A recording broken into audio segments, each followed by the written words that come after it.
Okay, can you guys hear me now? Might not be like as clear and good, but can you hear me? If we do the MacBook Pro audio, can you guys hear that?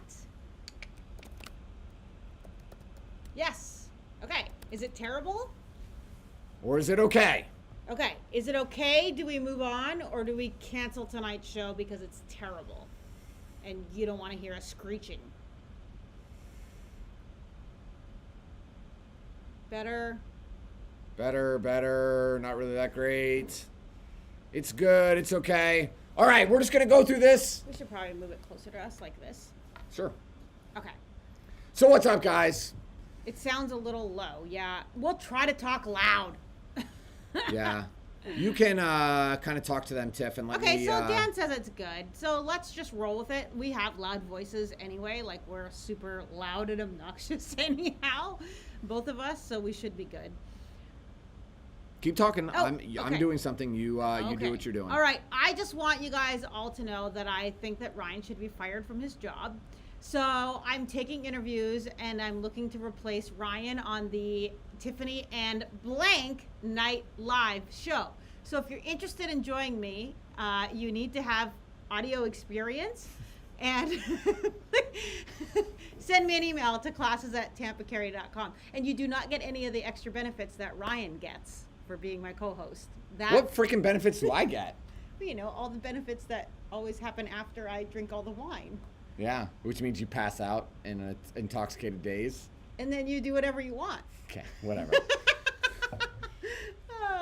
So welcome back. We're super happy to have you guys. So many of you messaged us. We were banned and then it was spring break and just lots of stuff happening, right? So obviously we've got lots of kids and with spring break it was just chaotic. So yeah. So busy, but happy to be back. We got lots of questions tonight. I'm super excited. Okay, Matthew has a question. He says, I have a concealed carry question. Is it possible to have a belt that is too rigid? I have a Next belt and it seems way too stiff. Maybe I just have it too tight, looking for some guidance. Yeah, you probably have it too tight, Matt. So I would just loosen it up a bit. Like, it needs to be comfortable. Yes. But the main thing is that the firearm needs to be in one position and not like rotating or moving back and forth as you're carrying it, just in one position. Yeah, but the core belts that we have are very rigid, but they're not super tight.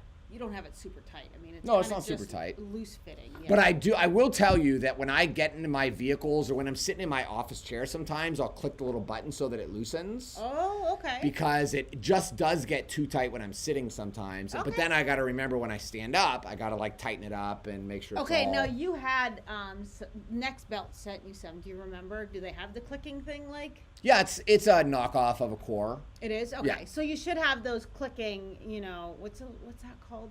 It's called the clicking thing. Okay. Everybody knows what you're talking about. The clicking thing, yeah. So you should be able to just loosen it up a few notches if it feels uncomfortable, because it should feel comfortable to you. That's the whole point, yeah. But good job getting a gun belt, because that is so important and a big step that a lot of people leave out, right? They think that a regular belt is good enough. So there was actually somebody on Joe's group, Joe from Executive Gun, one of our partners in Sarasota. He said, like, what am I doing wrong? The gun, when I draw, blah, blah, blah. And I said, do you have a gun belt? And he said, no, I have a belt from, like Walmart or Target or something like that. And I said, that's what you're missing. You need to have a gun belt. I know that you're probably like everybody else and you think that there's not a big difference, because for so many years we thought the same thing. There is a huge difference. You need a belt made to carry a firearm. Just to support the weight. It's super important. Yeah, it keeps it like straight up, and it keeps it, when you go to draw it, keeps it steady, right? Like it's a steady, you can get a good steady firm grip. Yeah. So super important. Yeah. All right, so Danny says, if somebody runs up on me and then runs off when I pull out a gun and nobody is hurt, am I obligated to report to the police?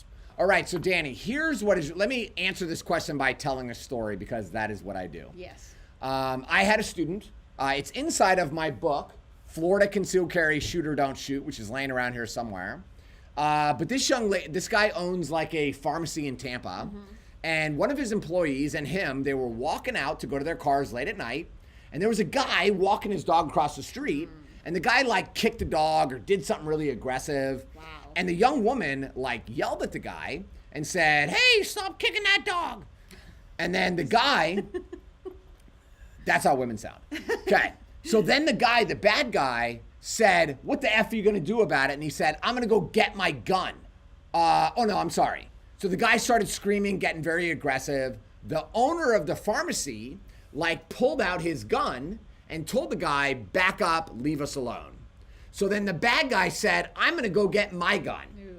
Now, the owner of the pharmacy and this young woman, they were really stupid in my opinion. Because they just stood there in the parking lot. The bad guy went inside of the house and they thought he was going there to get a gun. But what he actually did is he went inside and dialed 911 and said, "Hey, there's a guy at this pharmacy right by my house. I'm walking my dog."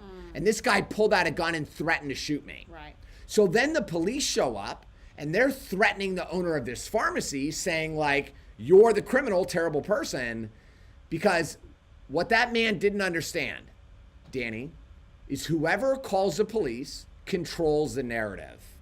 It is your responsibility to dial 911 so that you control the narrative of what is about to happen.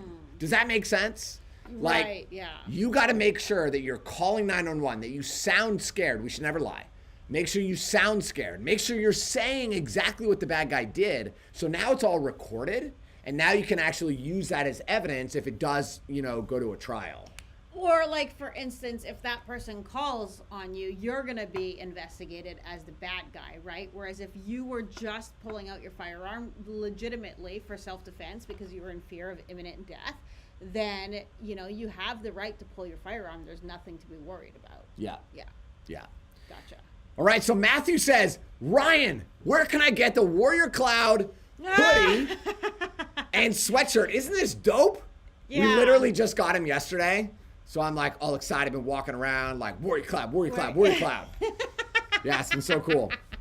So it's actually for our Warrior Cloud instructors, which is, as you guys know, maybe you missed it, but Ryan and I have been working on a software called Warrior Cloud for firearms instructors across the nation, right? So that they can use our online courses and kind of systems to grow their firearms training businesses. So that's why Ryan got it. He wanted to test it out before we send it out to any of our instructors.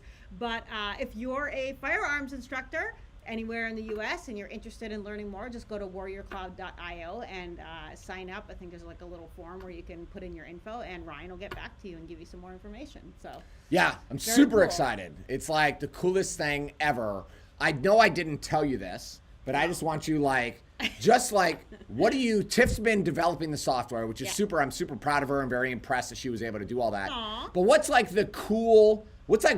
really cool, badass part of Warrior Cloud that we haven't really shown many people? No, we haven't. Yeah. What's a cool part of Warrior Cloud that you're like super excited about right now as you're working on it? Well, I just think like it's an all-in-one system, right? Like it has everything. It has marketing material. It has, the online courses. It has like all the kind of emails that go to the student and stuff like that. So it's like really a plug and play, which is really, really cool because Ryan and I, we love firearms and we love the firearm training business, but we also love like business development and marketing and stuff like that. And we are like hungry to learn more and more about this whole thing. So this was giving, we're kind of feeling a little bit I wouldn't say like left out, but like we needed room to grow. Right? We were feeling like we're in a box. So now with Warrior Cloud helping other firearms instructors like grow their business, have that second income, right? Because especially with everything that's happening right now in the world and the economy, you need that second stream of income. And this is a perfect way to do what you love and share your knowledge and help other people. And if for nothing else, so that you can buy a couple extra guns every month. But yeah, as a business write-off. But it's just cool to be able to do what you love and teach other people how to be safe and responsible firearms owner. And you don't have to know it all. You don't have to have kind of like all the business sense because we offer all of that, right? Yeah.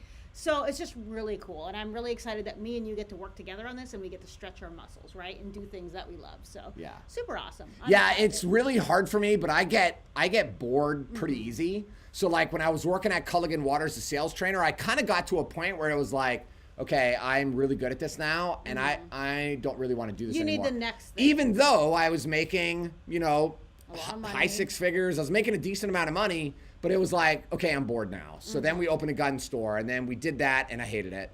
And then I kind of got like that with Tampa Carry. It's like, okay, I'm kind of bored. Like, we're crushing it. We're kicking ass. I'm really bored. I got to do something else now. And the only way to really grow and get bigger is now we got to go nationwide. Yeah. And that's what Warrior Cloud's going to let us do. So I'm going to throw you for a loop here. Okay, go. Probably very hard to do, but go ahead. So how come you don't get tired of me? Actually, that's really interesting. Why don't I get tired of you? Okay, I was on TikTok earlier this morning or something, and I heard this girl, and she was talking about, she's like a relationship person or whatever, but she said one of the mistakes that people make is they seek pleasure in a relationship instead of seeking peace.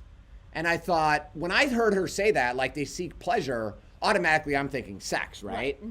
So I was like, okay, that was a good hook. Like, what are you talking about?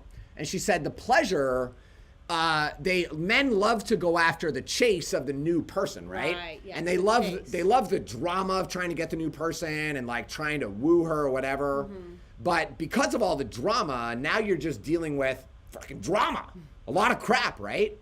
Whereas she said, what you really want is you want the peace of just knowing, like, things are good. I don't have to struggle or fight with this, right? And we've been married so damn long now. How long? 17 years almost. That like we're in peace. Like I can talk to Tiff without even thinking or without verbally saying it, right? So that's why, because I don't want to start over with some 20-year-old that I got to go through a bunch of freaking nonsense. Yeah, and you know, to be fair, like the first, 7 years of our marriage, we're not like happy-go-lucky. I mean, it was rough. I don't want to do that again.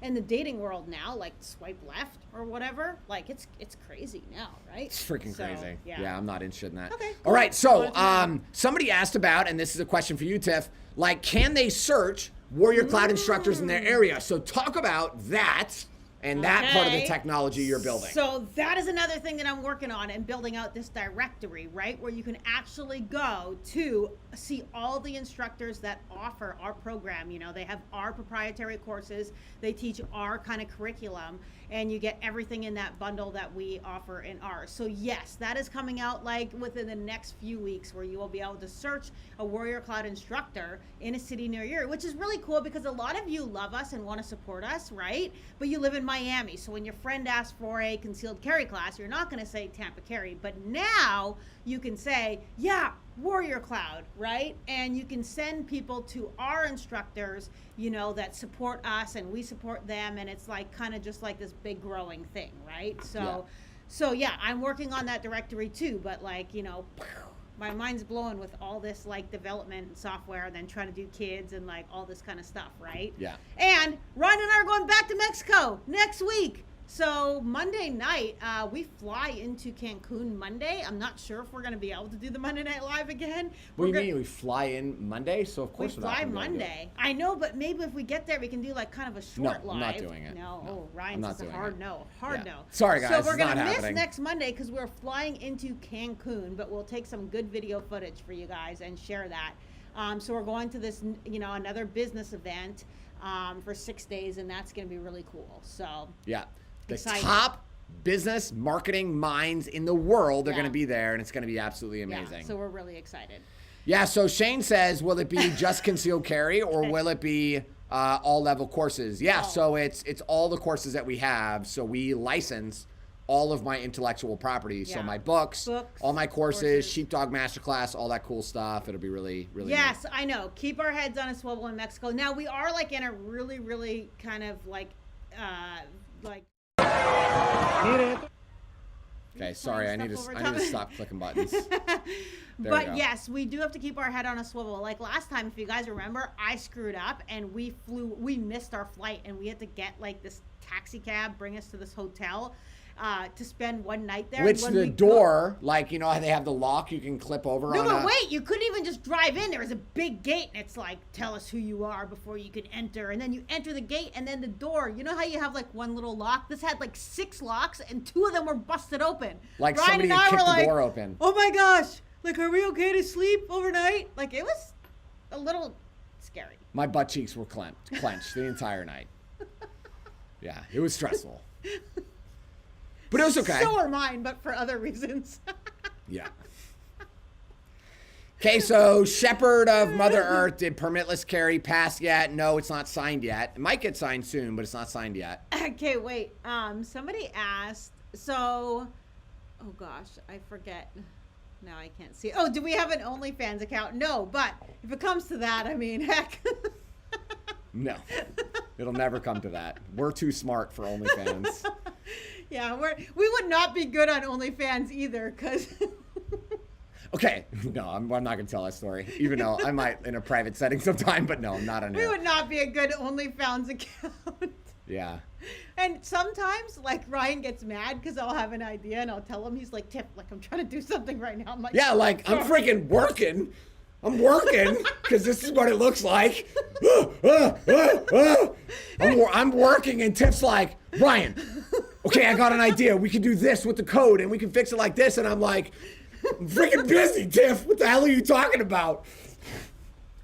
And then I'm like, okay, shh. And then, ding, my text goes off. Tiff's freaking just so you guys know, if you text us and you're receiving a text message and it's like 8 o'clock in the morning, because that's usually when it happens. It's usually when the business goes down. There's a good chance I'm knee deep in it while she's responding to you. This is all real life, man. Very true. I'm going to pee my pants. It's true, right? Yeah, I'm going to pee my pants. All right, let's get into this. So, every single year, I remember one time when I was working at Culligan Water. Do you remember the guy who got me the job at Culligan Water? He used to do the church bus. Mm-hmm. What was his name? I don't know. Yeah, I can't remember either. Yeah, like Lewis or something. Yeah, I can't remember. I don't know. But I called him one day, and I was like, hey, bro, I need some help. And he was like, ugh. He's like, Ryan, I'm knee deep in it right now. Oh! I was like, you don't tell people that. Don't answer the phone. What the hell are you doing? You're going to answer it and be like, what's up, Ryan? And I'm like, hey, man, like, how do I do this? And he goes, I'm going to need you to call me back in like 7 minutes. I'm knee deep in it. Why would you answer the phone? Well, this is also an interesting fact about Ryan. I mean, if he's texting you, he's probably on the toilet. True. Very, very true. Yeah. You're turning red, Ryan. Oh, TMI. Yeah, well, that happens every now and then. That's why you tune in. All right, what do you got? The Wolf here. Is this Miami? Yeah, this is Miami, dude. Craziness. So spring break, like, okay, here's the thing. I think everybody agrees that our society is getting more and more dangerous. Yes. Do you agree with that? Yes. Mm-hmm. Like, people think that it's just okay to act like savages and wildly act out of control. So I think it's actually like goes more towards the like regard for human life is going down. So it might not be the craziness that's going up, but it's the regard for human life. Like you just see this blatant disregard for human life happening more and more, right? Like I think people are becoming more and more disconnected, more and more like before you used to kind of have like that moral kind of baseline grounding, compass, and I feel like that compass now is no longer in check. Like I feel like that's what's happening with society out of everything. That's the most important thing. So yeah, Miami, super scary. What was crazy is when I watched this video, this is exactly where we went with the kids, where we were so terrified. Okay, let's watch the video. Chaos on South Beach. Honestly, I just want to know where the security is. Police present on Ocean Drive, but the unruly crowds hard to control. This man who was in this car says, we just let them jump. There was nothing we can do. This weekend, spring break interrupted by 2 deadly shootings. The first one on Friday night, gunfire ringing out as restaurants were packed with customers. The crowd just ran, then we heard gunshots, and next thing you know, I'm pulling her inside. They just killed somebody. Then again, on Sunday, another person shot and killed. Captured on video, this man wearing jeans and a white shirt opens fire and then, according to witnesses, fired 9 more rounds. Even like every noise that's going on, we scared. It's very unsafe down here. Tonight, the mayor declaring a state of emergency and instituting a curfew. The volume of people in our city, the unruly nature of too many, and the presence of guns has created a peril that cannot go unchecked. Pretty wild, right? Crazy. So that first scene, do you see that guy where he's driving his car and they all start jumping on his car and he's like, I just kept slowly driving. There's nothing else I could do. Like, what can you do in that situation? And does that fall under DeSantis' like riot law? Well, the first version of the anti-looting bill or whatever it's called, basically said that if people are looting and stuff like that, then you have a right to just use a gun. But none of that was actually in the final bill. Okay. So somebody jumping on your car like that could fall under the Florida Castle Doctrine law. In fact, I would make a pretty good argument for that because the Castle Doctrine, there's 4 different requirements that have to happen to use a firearm according to the Castle Doctrine. So number 1 is the location. So the location has to be a residence, a dwelling, or an occupied vehicle. This case, it's obviously an occupied vehicle. So question number 1 is answered. Question number 2, the bad guys have to be entering or attempting to enter unlawfully. So could you make the argument that they're jumping on your car? We don't know if they're jiggling door handles or not, but maybe they are. You did see that they were like slamming it from the sides too. Okay, maybe they're banging on the window. I believe that a very plausible argument could be made that they're attempting to enter unlawfully. And then the second thing or third thing is, are they entering or attempting to enter by force? Which again, banging the window, banging the side of the car, kicking the windshield. Jumping on the hood. You are attempting to enter by force, in my opinion. Yeah. And then the final requirement is the use of deadly force a reasonable response? Now, in my opinion, if you smoke the one dude standing on the hood, I think that would scatter them pretty damn quick. Yeah, right. So it doesn't say, like, are you in fear of imminent death? No, because you have a presumption of fear of imminent death and great bodily harm because the those location, things are happening. They're entering unlawfully, they're entering by force. Yeah.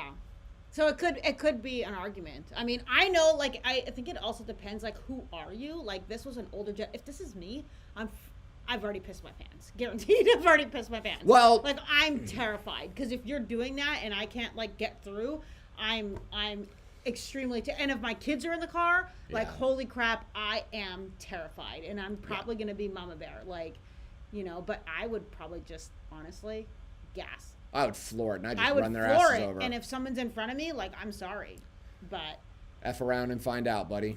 Because to me that's very, and that can be a very scary when you're surrounded by so many, right? Like, that's all you see is crowds, and that would be very terrifying. But again, like, the solution to this is stay out of those areas. Yeah, There's you have no to reason understand. be in those areas. Yeah, you gotta be aware of your surroundings, and when you see the situation starting to get a little bit crazy, you gotta really get out of there.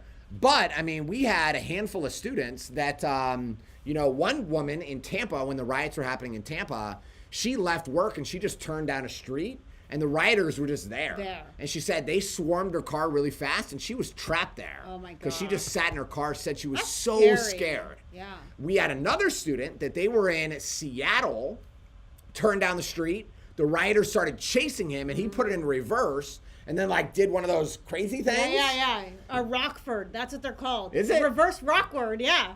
Reverse Rockford. I tried it one time in our minivan, and I snapped the axle. In my Toyota Tercel, I did it all the time. Did you? Okay. Yeah, it was like a gear shifter. What's that called? A manual? Yeah. Yeah, and you would just, like, totally go in reverse and crank the wheel, and you'd give her crap, and then you'd slam it into first gear, and then you'd be like, nice. Pretty cool. Yeah, so he did one of those, and he said after that was over, they put their house up for sale the next day. He had him and his children move to Florida while he sold the house, but he said, I'm not staying in Seattle if this is how out of control and dangerous it is. Yeah, very scary. So, I would definitely floor it, and I would get the hell out of there. Tell me what you guys think down in the comments. What would you do in that situation? Yeah, where, like, you're surrounded by a mob. There was a mob of people, and people are slamming up the sides, jumping on the hood. Like, what do you do? Do you floor it? Do you, pull out your gun? Do you just drive through slowly and hope that nothing happens? What would you do in that situation? Yeah. Yeah, very crazy. Very tough. All right, if you guys have a question for me, all you got to do is go to tampacarry.com/TV. You can record your voice and leave me a question. So here is the first question for today. Hi, Tiffany and Ryan. I live in Polk County. I have a minor daughter. I need to know if legally or no she can carry some pepper spray. How many ounce is legally, and I need to know if legally or not inside the school. Okay, so the first what? This is funny because we just went through this with our kids, right? Because our kids, they're like, what happens if you don't come to the bus stop? And what, can we have pepper spray at school? After they had that crazy lockdown drill, right? The emergency drill where they thought there was a bad guy on the property. And I mean, like everybody in the classroom was terrified that this was a real thing. Yeah. And that really made the boys be like, Mom and Dad, what can we do? Yeah. What rights do we have? Yeah, so the simple answer, the legal answer, is that you have to be over the age of 18 or older to be in possession of self-defense chemical spray like pepper spray. So the second part of his question was, can they, what size, how many ounces? Right. Has to be less than 2 ounces. Third question is, can she carry it in her school? And the answer is no. You're not allowed to be in possession of pepper spray, a knife, a gun, any of that stuff inside of a school. Now, here's the reality. My children, when my children are playing in our neighborhood, they each have pepper spray. Is it illegal? Yes, it is illegal. But I will deal with that if it ever happens. And I would rather deal with a misdemeanor charge or whatever the hell it is, or pay $20,000 to my attorney to go fight it, than deal with my child getting kidnapped, molested, raped, because they didn't have the ability to defend themselves. But that's a decision that I made, and I don't think you guys should make that decision just because I said it. No. I think you guys got to make your own decision. You think about it and make your own decision based on, what you think. But, world is different. When I was a kid, we actually brought knives to school. When I was in high school, we were in the middle of the country. It was so normal for people to have guns in their car. It was very normal for people to have knives in them in class. Everybody had a knife. Yeah, like a pocket knife in our school too. It was a farm school or a farmhouse. It's just a different world. But things have changed right now, so it's just different right now. So my kids our neighbor decided to take them to Busch Gardens the other day. And, I gave my 3 kids a talk and said, when you guys go, you got to stay together and you got to follow the rules, whatever. So then when they got there, I texted Paisley and I was like, hey, did you guys get there safe? She said, yeah. And I said, don't tell anyone. That was in bold, the first part of my text. And I said, tell Lincoln when he gets inside of the park to find a weapon. Find a knife, at the food place or whatever, steal it off an empty table. Fork. Find a knife, find a fork, find a sharp pen or something, a rock, something that you guys can have as a weapon to protect yourselves inside the park. So then Paisley's like, Link, look at this from Dad. And Lincoln goes, do not tell anyone. So he's reading it out loud, sounding out the words, right? Find a weapon when you get into a park. And he's like, what does that mean? And it's like, so Paisley texts me back and she's like, Lincoln read it out loud in front of, Javier's parents. And I was like, oh, I guess he's going to be a spy when he grows up. So what would you say, though, about, are you teaching our kids to be paranoid? I'm teaching our children to be aware. It's kind of like I had a woman say to me, I'm very concerned about my daughter getting molested. And I said, oh, okay. So, do you talk to her about molestation and stuff? And she goes, oh, no, I don't want to scare her.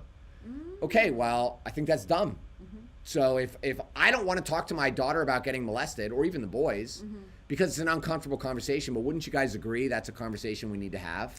Yeah, I mean, there's a part where you want to let them be children, right? And you want to let them not worry about things like that. So I think there's a fine line between allowing them to know that, unfortunately, the world we live in, these things exist, and this, may come up as a possibility in their life, but not to necessarily scare them, but just to make them aware, and this is what you should do if that ever happens, but, kind of it's a fine line, right? Which I think that we do a really good job of. I think we do a good job. I think that we do. Here's a perspective. Our children are not going to stay children. Our children they're moving into our world, which means we need to expose them to what our world is like.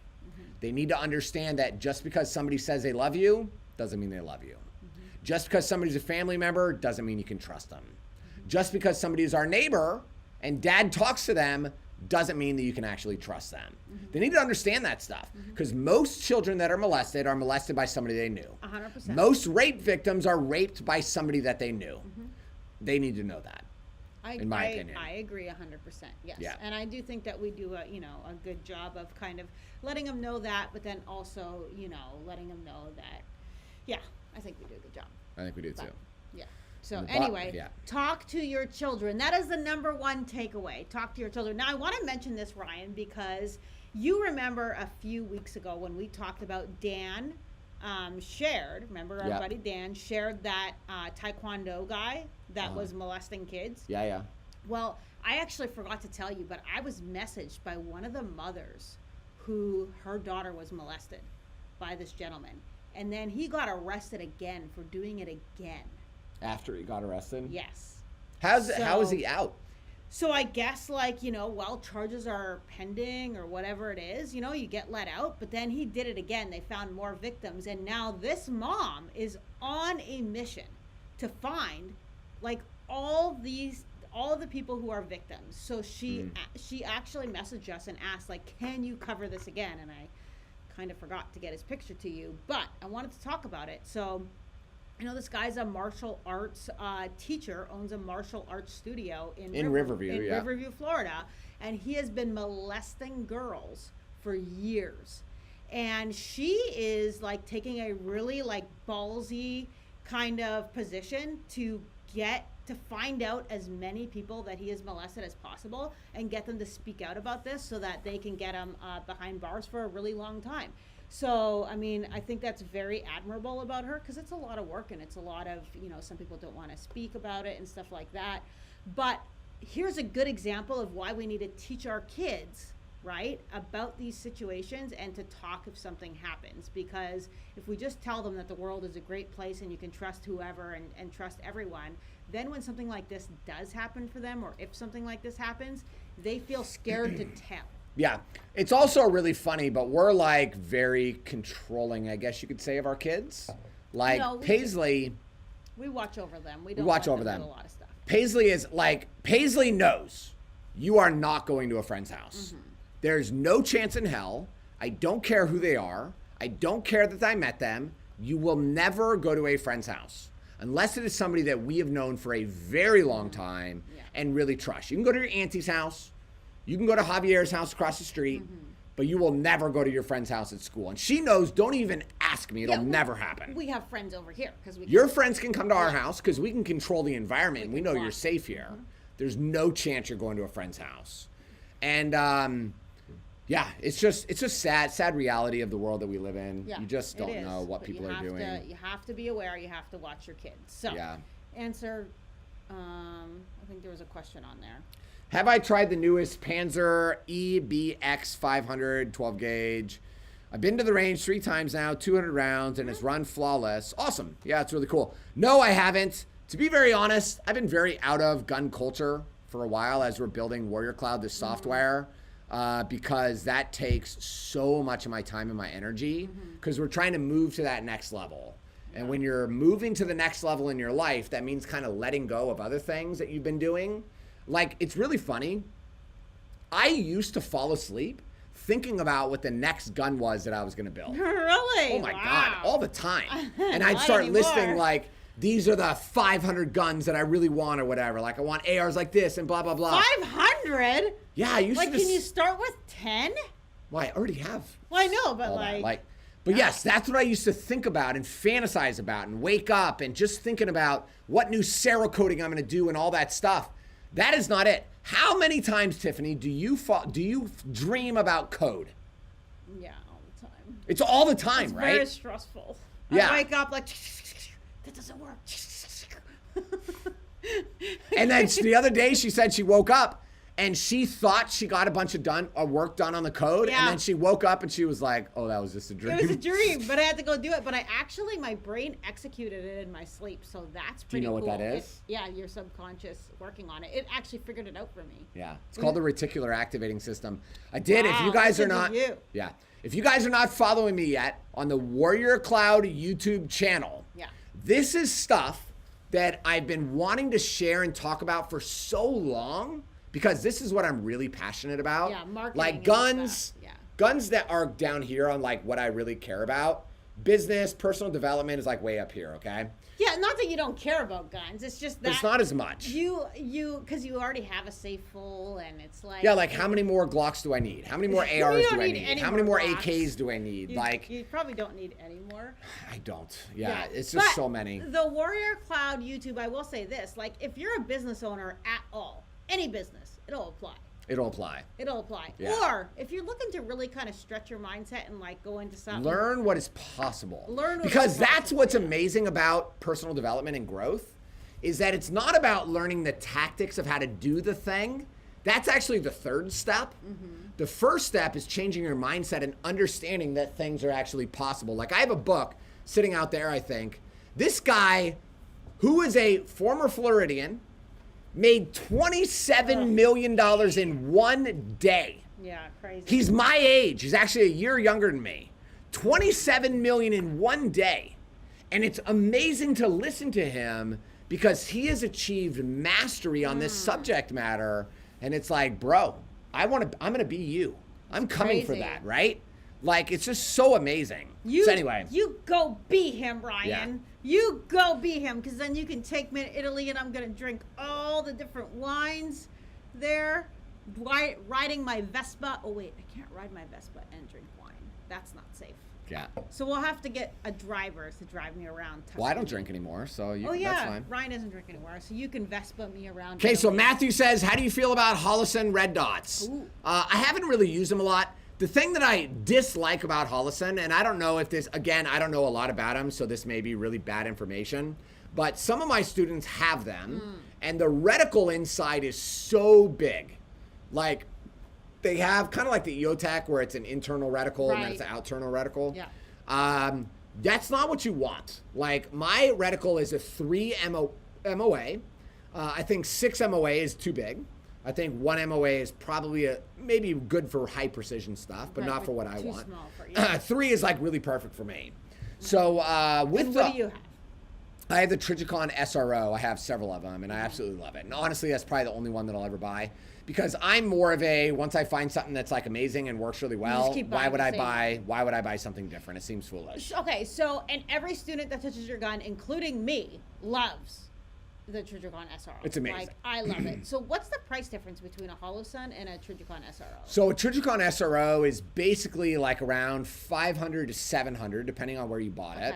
But a Holosun is quite a bit cheaper. Like I don't know. $299, I think. Yeah. Ish. Yeah. Oh, Dan, you are on. I was trying to find out if Ryan seen you. Yeah. Bring back some Mexican green. I'm excited to Is go he to asking Mexico. us to get us weed? Is that what he just asked me? That means? I don't know, man. Dan just asked us to commit a federal crime on here. And he paid us for it. Pretty sure that's money laundering, Dan. Pretty sure. Okay, Dan, I'm super excited you were on. Okay, so I'm going to ask everybody right now for a big favor. Dan's son, what's his name? Knox. Knox. Isn't that a cool name? Knox. Is a hustler. Okay? Hustler. Knox is out there doing what most people in America are too damn lazy to do. Yeah. He's out there starting a business, mowing people's lawns. Printed out his own flyers. He's been mowing lawns. And he is building a real amazing story that he's going to be able to tell later when he's a millionaire, billionaire. And Dan, how old is Knox? Yeah. Share, because I think he's like 9, but I could be wrong. He might even be. How old is Knox? So he's been working his tail off, right? But then he drives his bike to Publix. He runs in, he comes out, and his bike is gone. Okay, he's 10 years old. This sucks. This is devastating for a kid. Like, how bad does it suck that your bike, and you know, like he kind of like spent some time with this bike, and if you ever saw on Dan's page, this kid can do a wheelie on his bike, like down the whole street. Like, he is killer little kid, right? Do you have the video, Knox? I don't. You didn't put it up? No, sorry. Oh my gosh. I can't believe you didn't put it up. So here's the thing. So he's 10. He's 10 years old. Yeah, Knox is 10. Okay? I want, if you guys have any extra money, $1, $2, $5, I want you to pay it on here. YouTube takes a small fee. Ryan and I will cover that fee, and we're going to give 100% of the money to Knox to buy himself a new bike, because Dan has been supporting Ryan and I for years. He's in our 21-day dry fire challenge course. If you've taken that course, He's on here moderating every Monday Night he's Live. moderating our YouTube channel every single Monday Night Live, which we couldn't do without him, because there's a lot of trolls on here that you guys don't even see because he deletes them off of here. So there's a little pay button in the chat. It's super easy. We need $100. We need $100 so that Knox can know that, hey, buddy, we got your back. He's a great kid. He's a stand-up kid. And this kid can shoot like crazy. He shoots all Dan's guns. They go to the range all the time. That's why I wanted to play the video. It's super cool. Like, he's shooting a 9mm, not even flinching, and just like, he does a really good job. So no matter what, Tiff and I are going to buy Knox a bike, Yes, Dan. no Tiff and matter I are what. going to pay for it. If anybody on here wants to donate $5, $10 to help buy Knox a bike. Yeah, he's hurting bad from the bike being gone. And what we want Knox to know by doing this, right, is that there are good people in this world.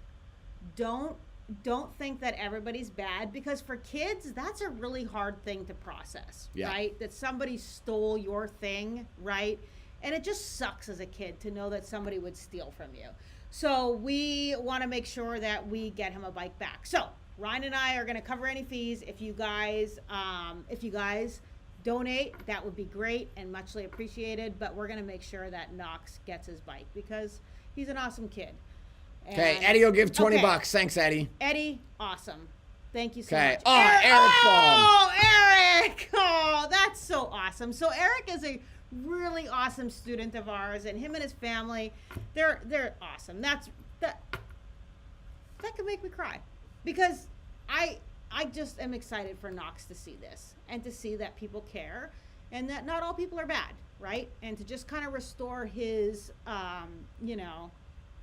his thing in humanity, because that's important, right? Yeah. It's important for us to do that. And if we're blessed, right, if God has blessed us, we need to step out and bless others. And anything extra that we get. Thanks, right? Ron. I'm giving Dan all of this. He's a single dad, 3 kids. He's a stand-up guy, works his Yeah, butt Knox off. can use this for his business. Buy a lawnmower, Knox buy a can leaf use it blower, or for whatever. his business. He can buy a lawnmower maybe, or a leaf blower. He's going to get 100% of tonight's live that gets donated. Maybe he'll put it towards upgrades on his bike, whatever it is. And we will share pictures of Knox. Dan, you send us pictures of Knox going to pick out his bike. And I'm super excited. Eddie, don't even worry about the money that YouTube takes. We're just going to Yeah. pay that. It doesn't even matter. It's We're an gonna irrelevant pay it, money. or you have my email. Just send me a thing, and I'll send you my PayPal link, because I know we talk all the time. So you can also just send me an email, and I'll send you Ryan's PayPal link. But either way, I was banned from PayPal a long time ago. You remember No, that story? I set up a different one though. Do you guys know I got banned from PayPal because I was selling explosives? And I was like, when they told me that, I got on the phone with them and I was like, I'm sorry, ma'am. So this says that I'm banned because I'm selling explosives? And I said, what item, because we were selling things on eBay at the time. I said, what item do you classify as an explosive? Mm-hmm. It was a 5.11 military backpack that had a pouch for a grenade. And I said, ma'am, you can see in the picture in the description, this is a fabric pouch to hold a grenade. And she's like, I'm sorry, you're selling grenades. I was like, oh okay, my gosh, PayPal. you're not understanding this. Okay, listen. So Todd from What's Up says, buy a bike lock too. Yes, we're going to buy a bike lock. But look, Jovan Randolph says, Dan, contact me if you're in Tampa. He's in Brandon. Cloud9 Outdoors. If you're a single dad, we've got you all year with events and things to do for him. So Dan, contact Cloud9 Outdoors. And if you guys are in the area, check it out. Okay. On target. On 20 bucks. target. We appreciate it, bud. Thank you so much. Shane, you Awesome. are awesome. Okay. This kid is going to be hooked up. And let me tell you, he's going to be super, super. Oh, okay. Oh, Tommy, what's up? On target is Tommy. Okay, Tommy. Awesome. Good to see you on. So I was actually just thinking about you the other day, Tommy, because Were I was you? like, where did this dude go? I know he moved back to New York, but I haven't seen him in a long time. Yeah. Okay. Well, now he's back. He's just got a different name. So Cool. you guys are so awesome. I'm super excited to share this with Knox. He's going to be super excited. Yeah, So it's amazing. awesome kid, right? 10 Yeah. years old. That's heartbreaking to find out that your bike's stolen. So now we've hooked him up. Everything's cool. We're going to make sure that he's doing good, and we will share pictures. So Yeah. All right. yes, he's going to be so happy. Okay, so inheriting gun. Ooh. All right, so Joe, you know what? I totally thought this was an audio one. And it's not audio. And I You was have like, to read it. I was literally looking at it like, why isn't this playing? What the hell is wrong with this? And you're not even drinking any wine. Oh, I my know. wine glass is I'm just empty. tired, I guess. Oh, yikes. All right, so Ryan, my younger brother, 56, died a couple weeks ago. I'm sorry, Sorry. Joe. That really sucks, buddy. He lived in Texas. As part of his will, I'll be getting a 12-gauge shotgun and a Glock 19 from his son in 2 weeks in Texas. Okay. I'll be driving there and returning home with 2 weapons. I live in Newport Richie. Is it legal to receive the weapon and transport it over state lines? Okay, Joe. You know, hey, thanks, AG, for the $5. We appreciate that, buddy. It's going to be amazing for Knox. Under federal law, it is unlawful for a person to take possession of a handgun in a state that they are not the resident of. Yep. But there is one tiny exception to that law. It's in an inheritance. So because your brother passed away and you're receiving these firearms as an inheritance, you actually are allowed to take possession of a handgun in a state you are not a resident of. I did not know that. Yeah. I thought you were going to say, nope, you can't. You have to have it transferred to you. So No. in an inheritance, so you're not buying it off of someone there, but Yeah. it's inherited, then Right. you are allowed You're to totally allowed bring it to. across straight Yeah. lines. Okay, so you're totally safe. So again, we're sorry for the loss of your brother, but you can just go there, drive to Texas, and then drive those firearms back to your home and be completely legal about it. Yeah. So Okay, this next question is one that had me questioning, and me and Tiff were arguing about this. Tiffany, should I call the FBI? Should I call the police? What the hell is this question well, about? I gave you the new one. No, okay, we're gonna play the original question because it's important for a lot of reasons, which is Okay. how are you phrasing things? What are you saying to people? This is a very interesting question. Okay. Make sure you're paying attention. Make sure you're really listening because this is shocking. If I'm carrying a concealed weapon and traveling across the United States, and I get stopped by a state trooper, and he asks me where I'm going, if I tell him that I'm going to commit in another state using my weapon, can that state trooper stop me from proceeding and carrying out? If I'm carrying a concealed So it was concerning, right? I go to get all the messages from Monday Night Live and I hear this and I'm like, oh my goodness. It sets off all these things in my head. Yeah, it I'm sounds to me- Is this person, is this person gonna harm themselves? Or somebody else. Or somebody are you else. going to go commit a shooting? Are you going to go hurt people and then kill yourself? And then now we've heard this, what responsibilities do we have? And I'm sure that you guys will agree that it sounds, very odd. very odd. So Very odd. I texted the gentleman and I said hey, concerned about hearing your message and just want to make sure, are you okay? Or are you planning to hurt yourself? And they're like, no, ma'am, nonchalant. So I'm like, okay, I think there's more to the story. So I'm like, well, this is an odd question. What do you mean by it? And I think he's listening tonight. So he said, well, this is what I really mean by it. Ryan always teaches us, to kind of be aware of our surroundings and to step in if we have to, but use judgment. If we see somebody trying to commit suicide in public, do we step in? And I'm like, okay, well, that's a total different question. Can you Right. please resubmit it? So he resubmitted it, but I guess you didn't put it up. So the question is, okay, if you see somebody in a public place trying to commit suicide, are you allowed or should you or are you obligated to step in? That was kind of the way that he worded it. Yeah. And I don't know if you guys know this story. If you've been following us for a long time, I'm sure you do. But we had a man commit suicide in front of us. He jumped off the 11th floor of a Hilton, right? Yeah. Of a Hilton. And he landed right on the edge of a concrete planter, like right next to us. Severed his leg. His chest was open. And he was like alive but dying. And it was pretty crazy. Enough info.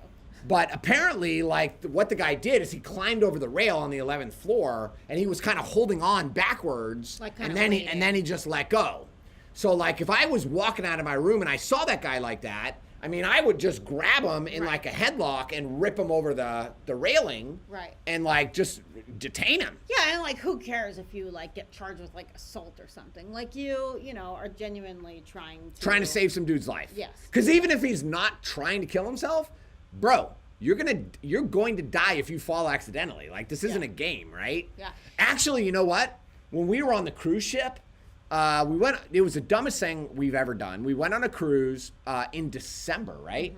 Yeah. It was so choppy and so like bad. Cold, yeah. One of the nights they closed off, like it was so windy and the ship was rocking so much, they like closed off the upper decks. And me and my brother Evan were walking around because you were super sick and you were in bed. Paisley was asleep. No, I wasn't in bed. I was laying on the cruise ship floor like, ugh. Oh, Kathy Douglas just gave $20. Thanks, Kathy. Yay, Kathy. You are so awesome. Yeah, so me and Ev were walking around up there, and there were these two girls that were probably like 13 or 14. They were very young. And I remember this one girl, she like put her arms up and she leaned up over the thing so her feet were over the edge. Yeah. Tiffany, I freaking screamed, "Hey!" And then she stopped and she looked at me and I said, this isn't a game. Yeah. So keep You your feet. used the cuss word. I'm sure I did. I said, this isn't a game. Keep your feet on the freaking deck. Like, if you fall over, you're going to drown in the middle of the freaking ocean. Yes. Okay? Nobody's going to find you. And to be honest, like, I'm going to have to jump over to save your ass. Right. So now I might die because I'm trying to save you, some stupid teenager doing dumb stuff in the middle of the ocean. Like, use your brain, right? So anyway, if I was closer to her, I was still pretty far away, 20, 30 feet away, so there's no way to grab her. But if I would have been close enough, oh my God, I would have totally grabbed that little girl. And So Jovan says, in Florida, you're protected by the Good Samaritan law. Now, Sure, I makes think, sense. you know, this is one of those situations where, you know, you don't even really think about, like, whether it's legal or not. You just do what Take like, action. a human would do. Yeah. Seeing somebody about to hurt themselves, you know, about to make a decision that will obviously affect a lot of people that's hurting inside.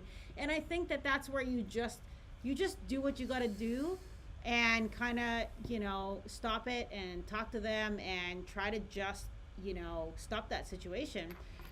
And then you kind of deal with like the aftermath later, right? You deal with whatever happens later. But because let me be there's honest, been several times where just 1 second, where there's been somebody like ready to jump off the bridge or whatever, and somebody comes by. I say it's God, you know, that the right person at the right time comes by and just says like, hey man, like this is not something you want to do. And it's literally a 15-minute talk that changes the whole course. Okay, do you guys want to hear a story that I have never, like I share a lot of stories, right? I have never shared this story publicly on this YouTube channel. Yeah, but do you guys want to hear it? You tell me if you want to hear it. This is the best story that I've ever told.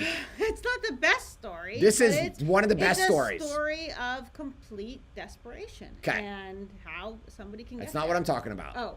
Tell me in the comments. Okay, I'm not Yes, sure I what want to story. see 50 yeses before I tell this story. Yes, of course. They're like, why do you always do this to us, Ryan? I know. Why do you want us to type? Like some of them are sitting on their couch and they got a remote and they got to be like, YES, enter. Like, it's not that easy, right? Okay. Before Tiff and I were even dating, Oh, I don't know this. food, you know the story. Food was a really big deal for me. I've never been good at cooking. So like, remember this one day I came back from church. We did the church bus and all that. We used to pick up all the inner city kids and like we brought them to church and bring them back. And it was like an 8-hour day, very tiring. It was so hard, right? So I came home, I like cooked a piece of chicken breast, which was so expensive to me. It's so funny to look back now. but like having a baked potato and a piece of chicken was like so much money for me back then, right? Because so much then money. you were making top ramen with a chopped up hot dog. It was my ghetto spaghetti. Top ramen, chopped up hot dog, and spaghetti sauce. Like that was spaghetti for me. As if spaghetti is not cheap enough, like I needed to make it even worse. So anyway, I made this food. I had a salad with blue cheese, right? I had my baked potato with cheese and a little bit of bacon. I had my chicken. I sit down at my kitchen table, which is like this flobby plastic thing, right? And I bow my head to pray. Father, thank you for this food. Bless it to my body. And God interrupted me. I heard his voice, and God said to me, pack up the food. So I was like, okay, well, that's odd. So I got up. I grabbed my little Tupperware container. I put the chicken in, all that stuff, right? Close it up. I go get in my car, and God said, get in your car. I get in my car, and I start driving. Now, I'm thinking to myself, are you freaking nuts, Ryan? Have you lost your mind? Like, what do you think is happening right now? So I drive to the end of the street, and I'm just like praying, like, okay, God, tell me what is happening right now and what you want me to do. Because you're wanting to bust open that container and eat it. I'm freaking starving. I'm starving to death, okay? I'm already skinny. Like, this is not a game for me. So I get to the red light, and God said, turn left. So I turn left. Now, this is Valrico. This is Mole Running Road in Highway 60. So I start driving towards Tampa. Now, it's a 30-minute drive. I'm driving down Highway 60 into Tampa. And again, I'm thinking to myself, Ryan, you've lost it. Yeah. You've lost it. I'm not hearing anything else. I just keep driving. I don't know what's happening. I'm praying. I'm asking God to tell me what he wants me to do next. You're starving. And I hear nothing. Okay? Nothing. And as I'm driving, all of a sudden, God says, turn right. So I turn right down this little side street in Ybor City, okay? Just before you get to Ybor. Ooh, Ybor. And I'm like, okay, this is interesting. So I'm driving a little bit more. And then all of a sudden, Lisa, God says, turn left. Tom, I turn left. Major road right there, right?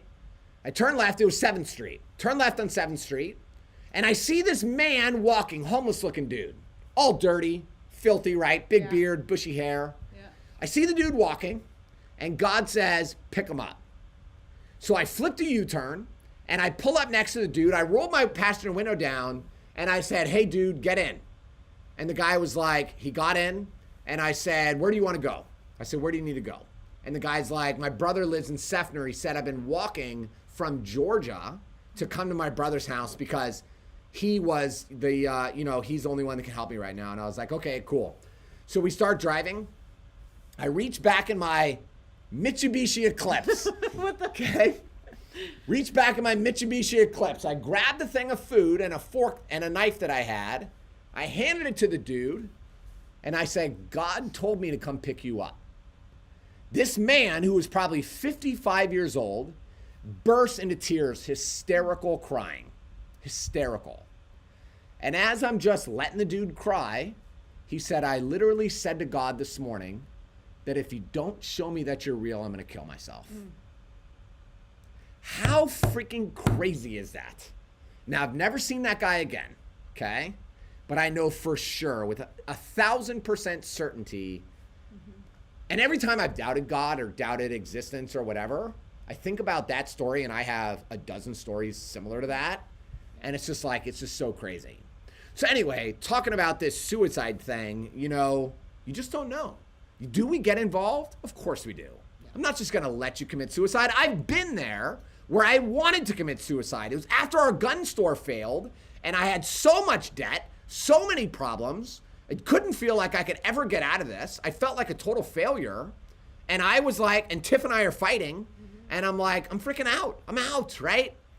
But I went into the woods, and I sat there praying, and I was like, well, if I do this, this is the easy way, right? This is the easy way to tap out right now. But really what I'm doing is hurting my kids. I'm hurting my wife. So instead of choosing this path, I'm going to choose the hard path, which is to go back to my family, stop being a pansy. And, the whole story, this is something that I share with Warrior Cloud, but, I would just watch TV every day. I was so depressed. I would literally just lay on the couch and watch The Office, and I was just falling apart, right? But I decided that day, I have a choice. I can either continue down this path and feel sorry for myself for the rest of my life. I can just shoot myself in the head and they can find me in the woods in a week or whatever, right? Or I can go home, be a man, and freaking change my life. So I went home, I took a piece of paper, okay, and I took a line down one side of the paper, and I wrote down stupid shit on one side. And I wrote down every stupid freaking thing that I did when we owned our gun store. And I just wrote it down one for one, and let me tell you, there was a lot of them. So I wrote them all down. This is all the dumb crap that I did, because the reason our gun store failed was 100% my fault. It was not Tiff's fault. It was my fault. So I wrote down all that stuff, and then on the other side, I wrote down the opposite. So I said, okay, you were spending too much money. What's the opposite of that? Don't spend so much money. Okay. Number 2, you're being rude to customers. What's the opposite? I'm going to be the nicest person people have ever met. And then number 3, I was trying to do too many different things. So what's the opposite of that? I'm going to only focus on one thing. And I wrote all that stuff down. And then we just said, we're going to start another business. Now, you'd think that was really stupid, right? We just failed a business. I have $100,000 in credit card debt. My roof is freaking leaking so bad I had to put buckets all around my house to collect the rainwater.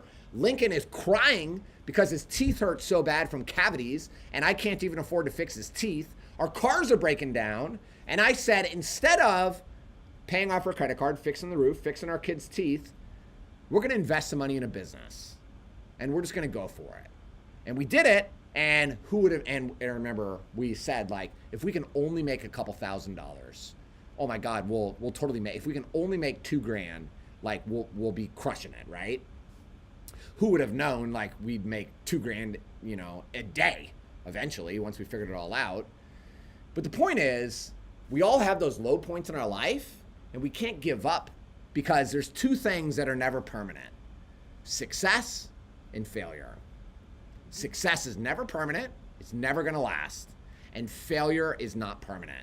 Okay? We all have the ability to get up, get back on it, and go after it again, which is awesome. No matter what it is, whether that's your business, whether that's your kids, whether that's your marriage, no matter what it is, it's never too late. That's, you know. Yeah, so Ron Wilson says, I felt like that when I let my FFL go in 2017. Yeah. Dude, it's so hard, right?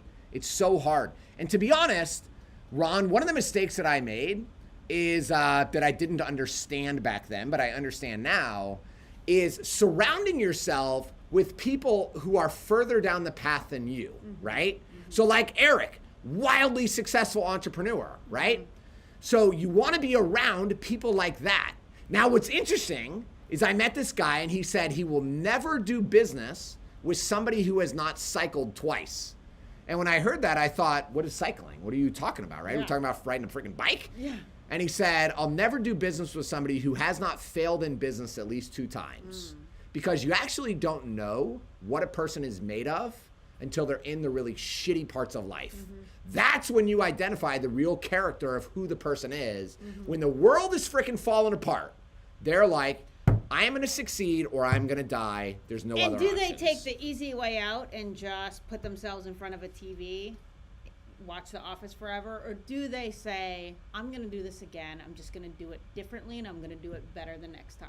Yeah. Right? And do they not give up? So having that, those people around you that have been through it, who have been through hell, who have been through shitty marriages like me and Tiff did. We had a bad marriage, right? We had a horrible marriage. And we never thought that we would ever like each other again, let alone love each other again, right? Like, the only way we stayed together, the only reason we stayed together for so many years is because we were so poor that there was no way to even split up. Like, there was no way we could afford, like, you know, a motel room for him and the kids for me. There was no way that we could make it happen. So we just kept sticking it out.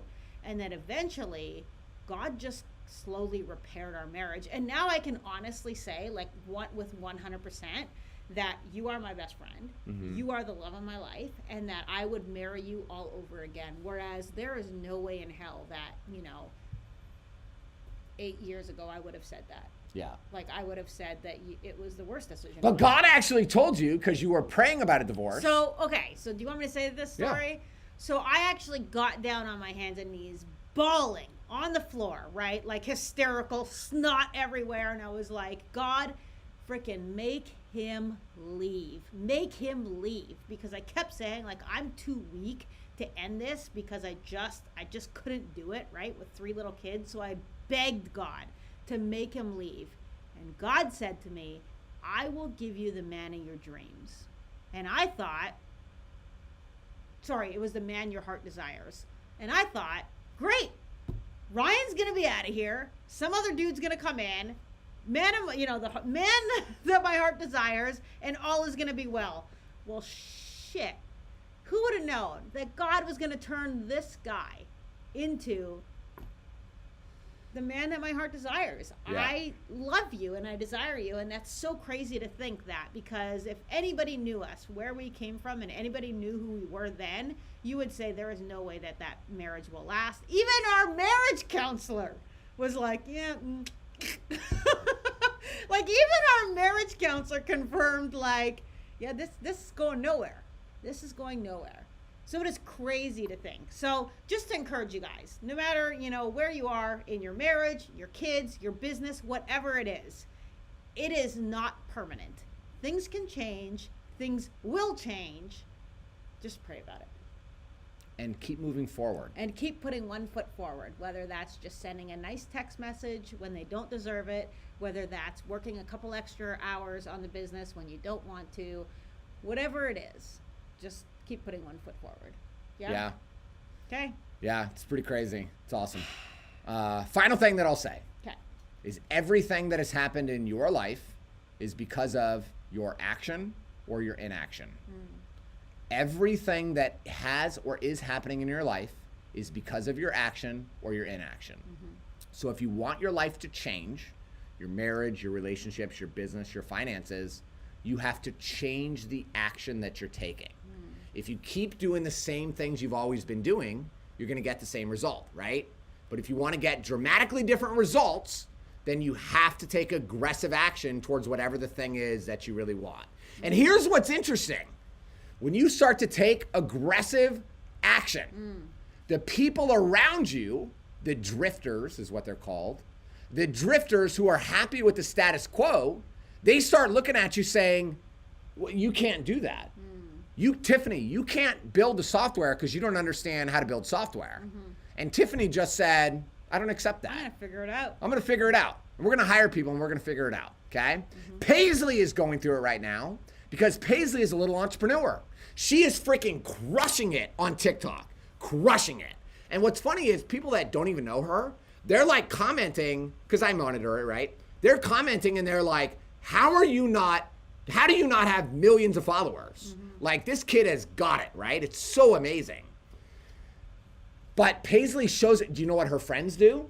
Her friends, Paisley was crushing it on TikTok, and her friends at school all got together and decided in one day, we're all going to report Paisley's account on the same day so she gets banned. So her account got banned. Thousands of followers, she lost it all in one day, and now she's on her third account because it actually happened again. But Paisley is not losing her drive.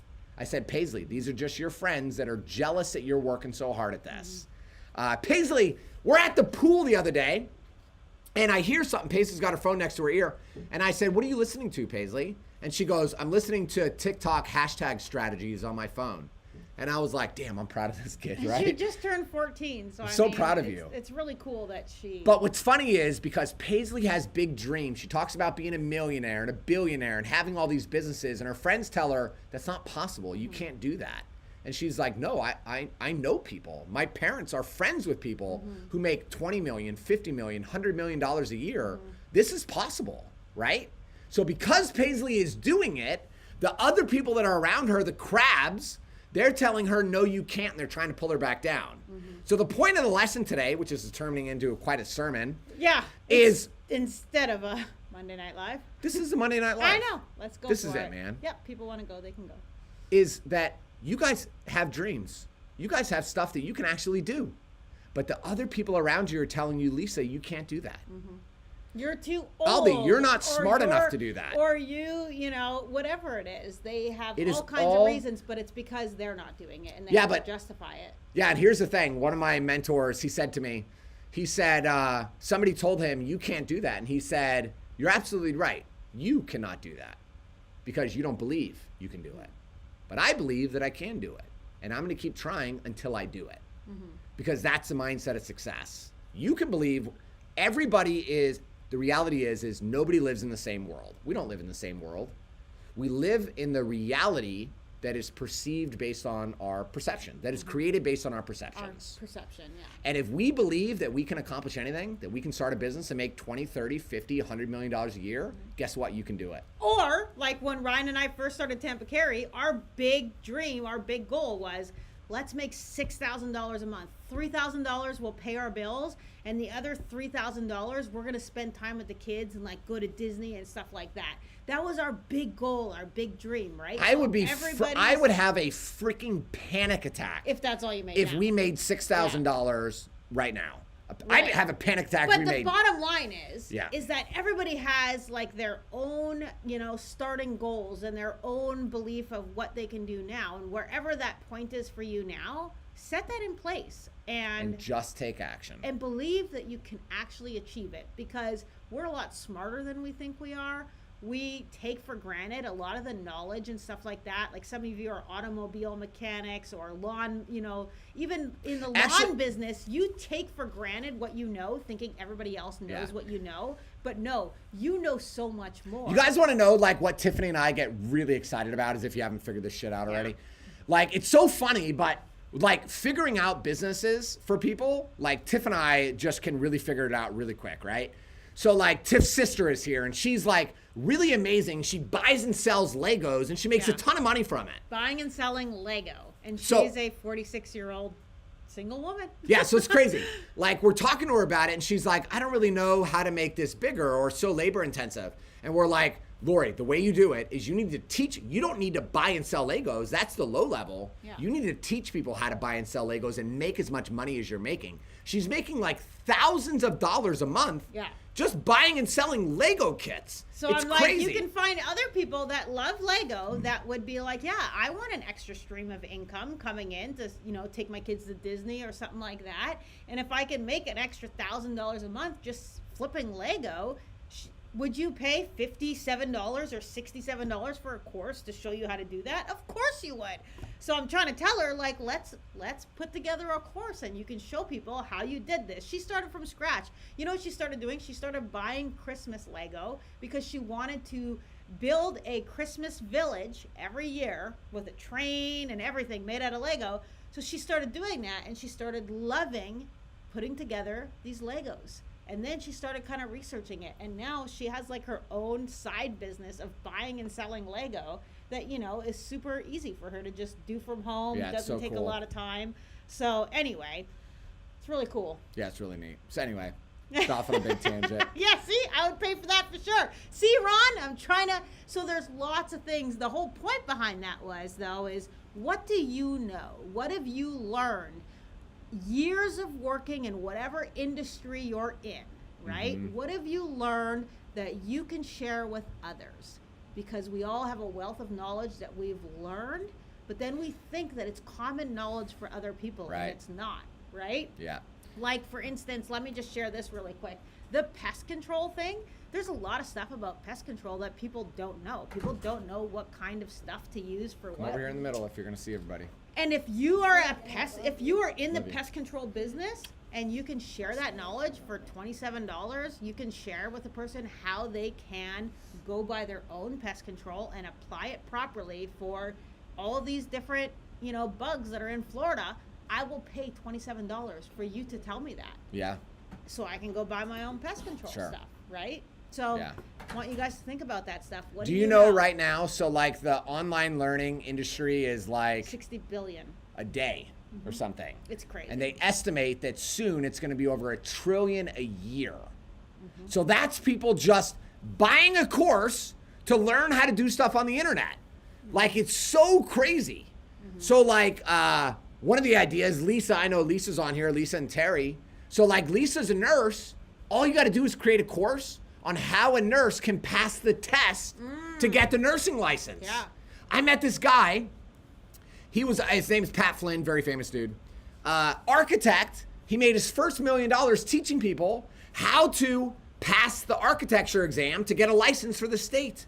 How awesome is that? You're taking something you already know and you're simply putting it into a video course, which is so easy to do, right? And then you're selling it for a very low ticket price, a couple $100, which if I'm trying to take a test, dude, big you're going to test show like me that. a cheat code on how to pass this test? Oh man, of course I'll pay you $200 for that. And the dude made $1 million. Yeah. Selling information, that is the currency. Yeah. So anyway, again, this is for And the we all work. have information. Yeah. Well, listen, people are staying on, so they must like it. So, Yeah. Go to the Warrior Cloud YouTube channel. We are probably going to start doing less and less live streams on the Tampa Carry YouTube channel, to be very honest. Less and less. It might just shift. Or it might just end. It might just, no, it's not going to end. It might just shift. It might shift a little. But we're going to start doing more and more on the Warrior Cloud YouTube channel. So if you really want to hear the stuff that we are actually really passionate about, there's only so much I can talk about Florida gun law. I'm kind of bored of it. Well, the thing is a lot of you have said the same question. Hey, it's the same questions over and over again because there's a limit to what people can ask. So we're kind of hitting that limit, right? So, or maybe you guys, maybe we'll have another, I could listen to you for another 2 hours. That's great. Yeah. Maybe we'll have something else for you guys, another channel. Same Ryan and I bantering back and forth, but the Warrior topics Cloud. might be a little Warrior different. Cloud is what we're building. Okay, that's what Ryan says. And what's dope about Warrior Cloud, the way I'm strategically positioning it, is that even after Warrior Cloud, because whatever is next, we're not going to change channels ever again. It's all just going to stay there, and you guys can see the iterations over the next 20, 30 years I'm still alive of that kind of content. And what I want to do, Eric is on here. Are you listening? I know this mic doesn't work, but we're going to start bringing on and actually doing interviews on the podcast with successful entrepreneurs to kind of learn their story and what they had to go through, because it's important to see that other people, everybody goes through the hell, but it's the people that are able to get through the hell that are able to succeed. The people that are willing to, we get up at 5:30 in the morning, which I freaking hate. I don't like it. But as soon as I wake up, guess what I'm doing? I'm drinking a cup. I don't like it after the time change. It's so weird now, right? Change, yeah. I was okay before, but now I'm like dying. So anyway, I drink a cup of coffee and I'm reading my book, right? Tiff's already answering emails and going through stuff, right? And what's funny is I'm freaking excited about it. I'm excited about it because it's just fun. Yeah, you're excited about your life. You're excited to work, and that's where we want to get It's more people. Okay. We want to get you excited about your life, right? And excited to get, you're not dreading doing whatever it is, right? Like, whatever that is for you. Everybody's got something different. It's funny. I feel really bad for people who say things like, it's Monday. I hate Mondays. And they say that because they're dreading to go back to work. Whereas the reality is me and Tiff, you want to know what me and Tiff have to do on Sunday? You're not allowed to work. And it's like, but I want to. Can I just go in my office for just 3 hours? No. I'll work for just 3 hours, and we make a pact with each other. We're not allowed to work. Yeah. We have to just relax because we want it, right? Yeah. But that only happens when you're excited about what you're doing. This is going to go longer, and I'm just going to keep going until I'm bored. Okay. They'll drop off if they want. We live in a time right now with a lot of uncertainty. Yeah. There's a lot going on in America. We have a leader who is not very smart. Our economy is falling apart. We have all these tragedies and all these things happening. And frankly, I was at the range with a friend today, and I could tell he's stressed. He's a little overwhelmed by what's going on. And you know what? It's scary to me because I think there's a lot of people out there that are lacking the hope of the future, hope of something that is better. One of the podcast episodes that I shared on Warrior Cloud recently is about framing, okay? So Tiff and I were looking at buying a new car, okay? Tiff really wanted this Cadillac XT5. We went to buy it, and we chose the one that we wanted. And we did the paperwork, or we started the paperwork. And then, but they were closing, and I didn't want to stay late. So we said, hey, we'll just come back in the morning and sign the financing stuff, whatever. And we had to get the check from the bank or whatever. So he said, we'll just come back. But then while we were here at home, Tiff discovered that this car was in an accident.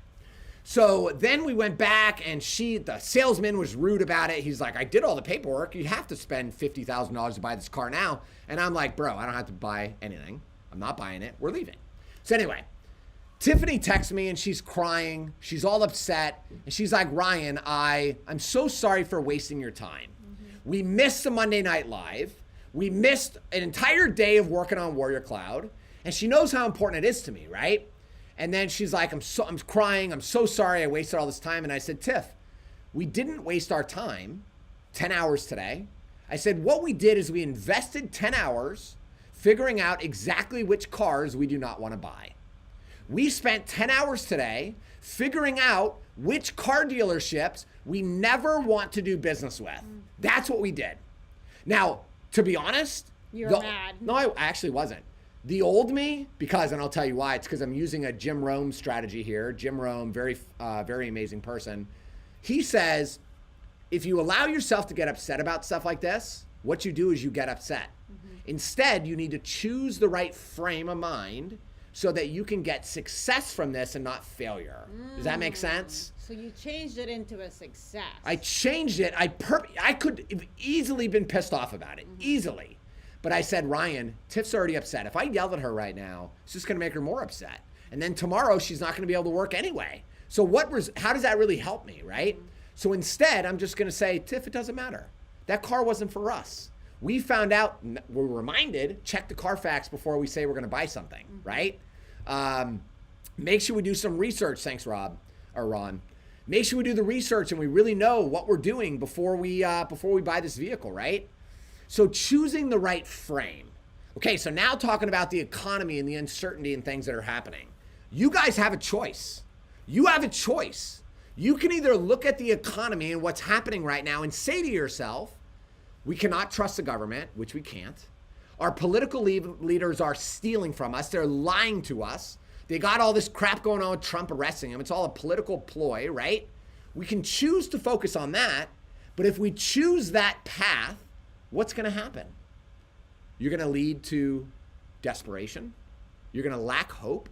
You're going to be discouraged, which is very hard to move forward. And depressed. So as I was listening to my friend today kind of talk about this, I could see that he was upset.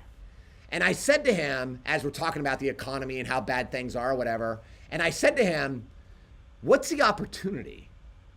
I said, because there right now is the biggest opportunity that the people on this live stream, the 85 people, will ever have in our entire lives is happening right now. This is the greatest moment in our lives. But the problem is most people are focused on the negative. And because they're focused on the negative, all they're going to ever see is the negative. But if we switch it, if we choose the right frame of what is the opportunity, do you guys know that more billionaires that exist today were created during the Great Depression than any other period in history? Why is it that so much wealth is created during a time of economic downturn? It's because of opportunity. It's because the opportunity exists in the ashes, okay? But you have to choose to look for it. Does that make sense? So just like Tiff was talking about how she falls asleep and thinking about code, right? Thinking about how to solve these problems that she has. That's a portion of your brain called the reticular activating system. Now, the questions that you ask yourself, your reticular activating system, the subconscious part of your brain, is gonna start trying to solve.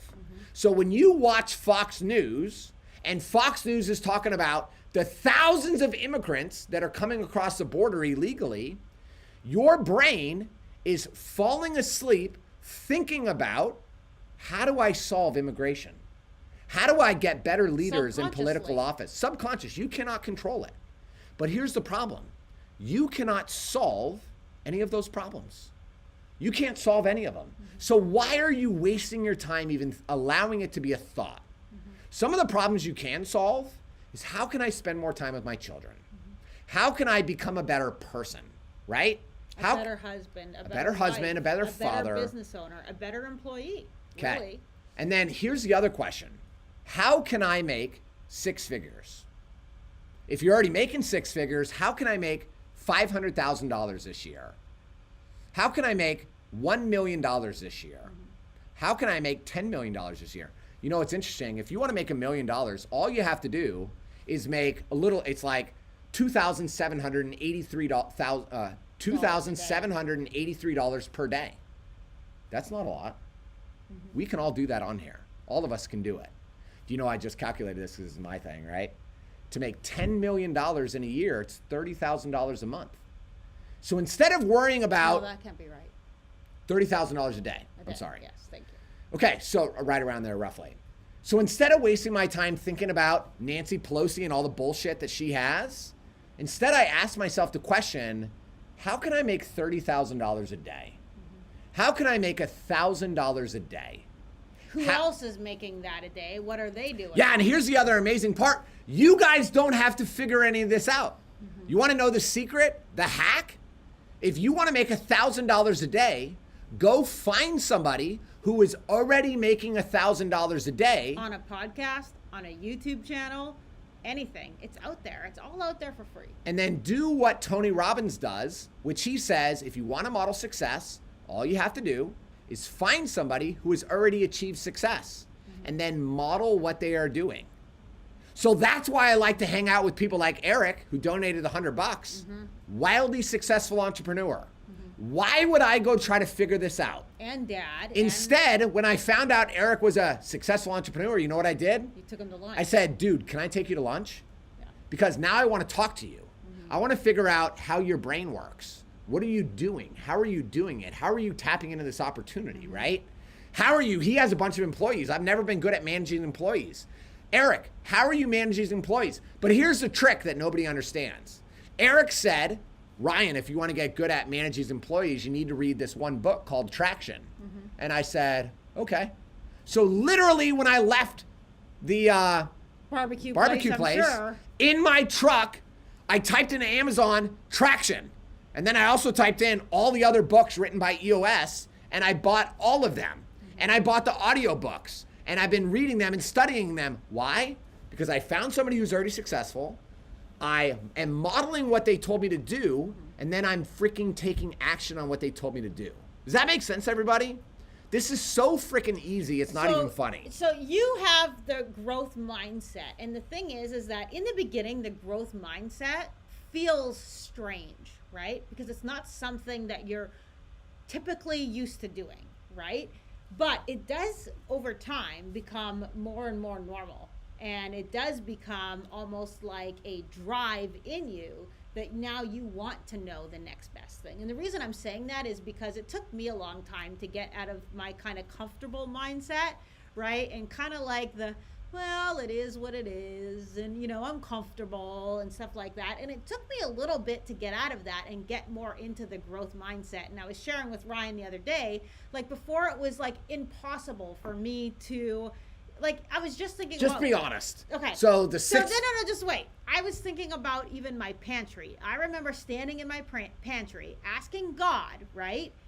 If I could just please have an extra ketchup and an extra mayonnaise in here so that when I run out, I can grab it. Because we just weren't there yet. And at that time, it was impossible for me to really ever think that I would have more than that in my pantry, that it would never be an issue. And now, of course, like I have probably 6 ketchups in there because, again, I don't want to have to order if I don't want to. But the same has happened in my lifestyle in general. I never thought that I was going to move beyond a, 7-year-old car, or I never thought that I was going to move beyond our house, what we had then. But now what's changed in me, right, with this growth mindset, it changes everything.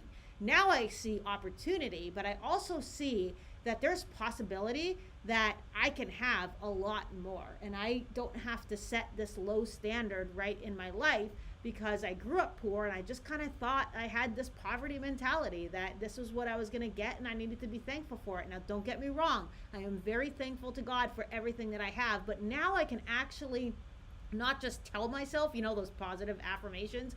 I can not just tell myself that I'm going to have more. I visually see me having more. I know in like the depths of my soul that I will have more. And to get to that point is a pretty amazing feeling. Yeah, and let me address something. There's this mindset out there among people that wanting more is bad. That wanting more money than you could ever spend is bad. That that's somehow greedy. It's only greedy if you're acquiring it by manipulating others or taking advantage of others.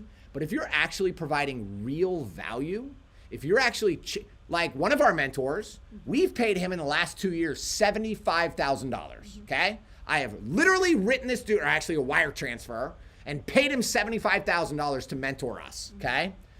I am telling you right now that if he would let me go to the next level, but he won't let me yet, which is $50,000 a year, if he would let me give him the 50 grand, bro, I am freaking in. Because when I give him $25,000, I make $1 million. I make $500,000 return. So, or $500,000 extra. So why wouldn't I give him $25,000? It's an amazing deal for me, right? Like, and do I want you to be rich? Hell yeah, I want you to be rich. Because if you can be rich and have $1 billion business, then that means I can. Okay? And some of our friends that we're going to hang out with in Mexico next week, they make $100 million a year, $20 million a year, or $20 million in a day. If you can do it, that means I can do it. So by changing your environment and being around people that are actually doing that kind of stuff, it makes you realize I don't have to actually work harder. What I have to do is change my belief system. Because it's not about working harder. We all work the same amount of hours in a day, right? Yeah, some of us work harder, honestly, and make less. Oh, a mechanic works way harder than me. I freaking am sitting in my pajamas all day long, cruising around in my golf cart and stuff. A mechanic works harder. Okay, a nurse works harder. A teacher works harder. Okay, this is a different thing. Okay, I learned this from Myron Golden, who's like one of the smartest people in the world, lives in Tampa. Okay, so he talks about the 4 different levels of value. Okay, so the first level of value is implementation, or I like to call it the worker. Okay, have a good night, Eric. We appreciate you, man. The worker, that's the person who's digging the ditch. That's the person who's working at McDonald's, flipping the burgers or whatever. The workers will always get paid the least because they are the easiest replaceable, right? Like your skill set at McDonald's is very low, okay? I can put an ad in the newspaper and find 1,000 of you very quickly. And because you're replaceable, you're not gonna get paid a lot of money, right? Because you're not that valuable. So the second level of value is a manager. And the manager is the person who's in charge of managing all of the different workers that are doing their thing, right? Manager is obviously going to get paid more than the implementer, but it's still not a lot. You're not creating wealth as a manager, okay? The third level, this is where the real wealth begins. And this is a communicator. This is somebody who's able to get in front of a group and articulate themselves in a way that persuades others to take action. So these are people like a sales rep at a car dealership. This is somebody like a marketer, a fitness coach. Many entrepreneurs, a salesperson. Network marketing, that's those people, you're communicating. You're getting up there and you're presenting, you're sharing your opinion and you're persuading people to take action. Yeah, not conning people. No, because you got to do it in a truthful, honest way, right? Or it all falls apart eventually. Yeah. And then the highest level of value is a visionary. And the visionaries, those are the people like Steve Jobs, okay?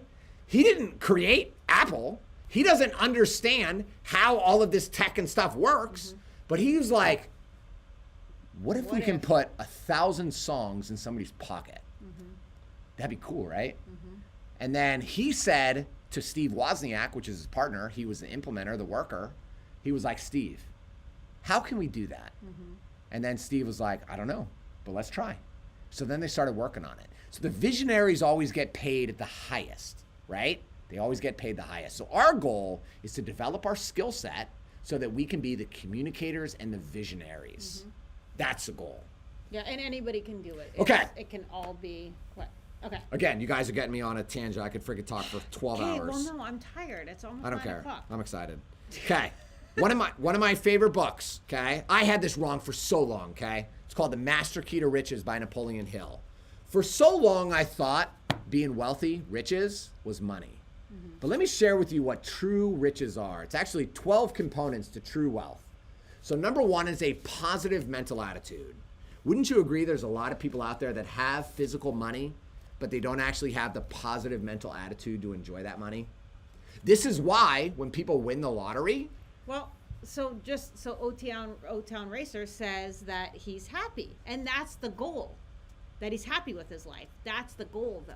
So if you've reached happiness and where you're at, what you're making and all of that, then that's the thing, what Ryan's going to talk about right now.